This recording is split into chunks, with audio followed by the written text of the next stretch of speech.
Nagbabala na ang mga taong malalapit kay Alden Richards mga poser. Kaloka naman kasi na ginamit talaga ang pangalan mukha ni Alden para gumawa ng social media account at kung ano-ano ang mensahe sa mga fans at ibang artista.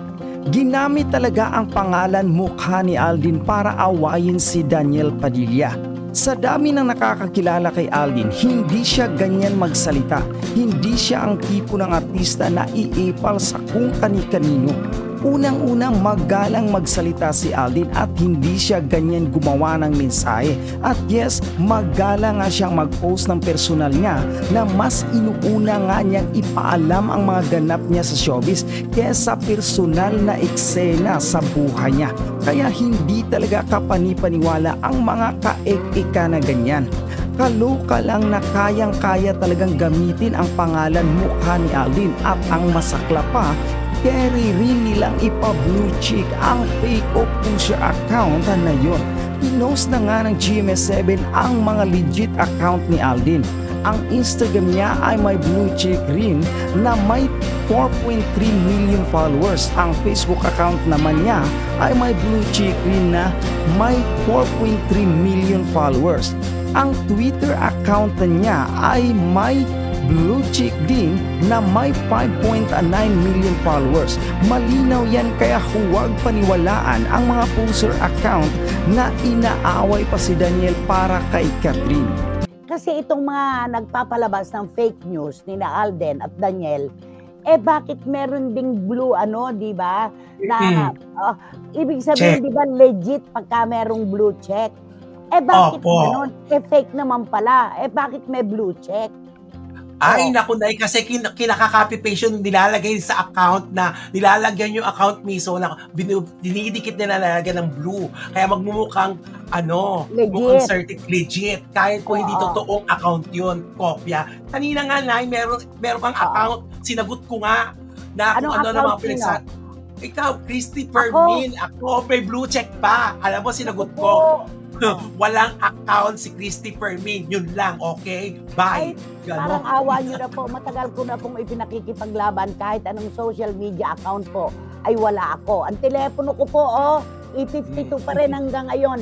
Kaya parang awa nyo na, kumita po kayo sa tamang paraan. Huwag nyong gamitin ng ibang tao sa inyong kabuhayan. Hindi po ako naglalabas ng anuman. May blue check pa.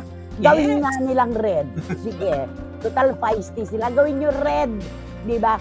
Itong kay Alden, yung lumabas na nagalit nga si Father Fortenson. Si Daddy Bay. Oo, si Daddy Bay. At ang sinabi niya, hindi ganyan ang anak ko. Akalain mo, maaasahan mo ba si Alden na magsabi na ibinigay sa'yo ni Catherine ang kanyang pagmamahal, but you are too selfish. Niloko mo lang siya. At ito naman si Daniel, ako ang nagloko kaya ako ang iniwan.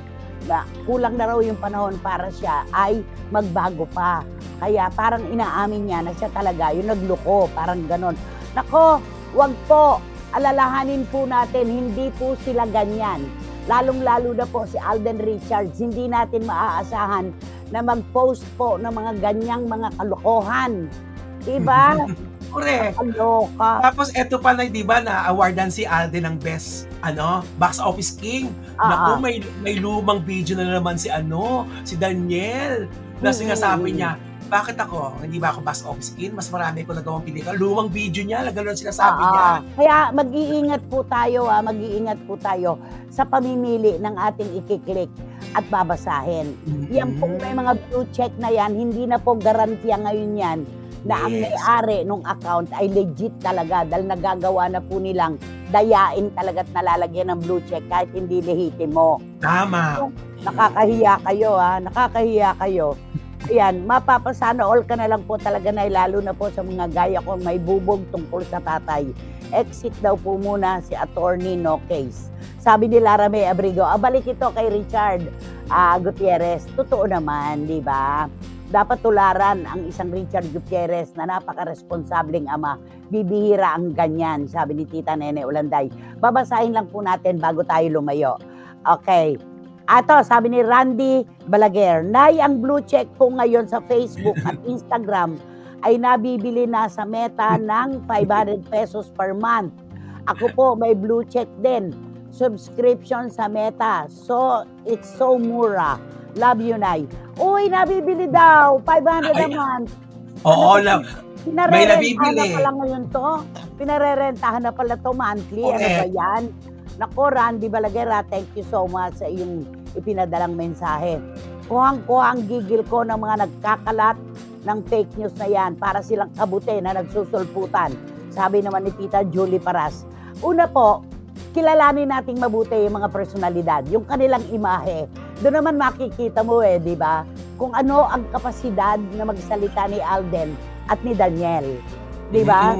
Correct. Kung noon pa man po, noong mga nakakaraang panahon, ay kinakitaan natin sila ng kagaspangan ng ugali at pagsasalita, maari pa tayong maniwala. Pero kilala natin ang dalawang ito na hindi nagpapadala sa kung ano-ano. Di ba? Yes. Kaya At wala na silang oras para dyan, di ba, Nay? Sa dami-daming ginagawa ni Alden, Diyos ko, yan pa ba ang pag-aaksayahan niya ng panahon na hindi na ba kakaaba-abala? Anak, yung oras kasi pwedeng isingit Pero yung imahe, kung gaano natin sila kakilala at kung ano ang kanilang kapasidad, yan naman ay talagang questionable yan. Yes. Kaya tama na po, hindi po nag-aaway si Daniel at si Alden Richards. Ay, hindi po totoo yung mga nababasa nyo na quotable quotes na yan.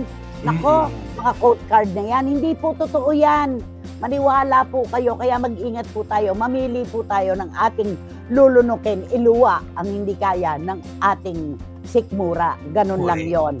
At eto na, sabi ni Joe Florendo, kasing init daw ng tsikahan yung mga fake news na yan. Totoo naman, anak, kasing init din ng benta ng iyong mga paintings. Diba? Ayan, At ni good Kim luck. Morondos at ni Louie Tolentino.